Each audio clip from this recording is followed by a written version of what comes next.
Hello everyone, welcome to this channel. On this video I'm going to show you guys how to disable calls on Discord mobile.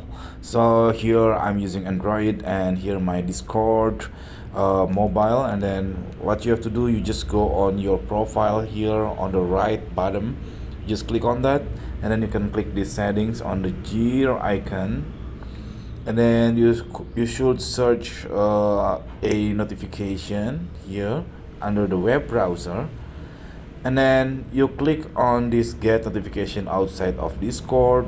It will be redirect you into a global setting of Discord on your device. After that, you can see this is the option of incoming calls. You should disable the notification of incoming calls to disable calls on Discord. So people who call you will not get the notification, and then you can continue your work and so on.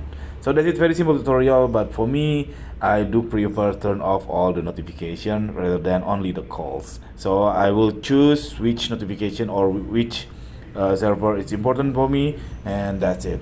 This is very simple tutorial. I hope it's helpful for you. If it does, please subscribe our channel. See you on the next video. Bye bye.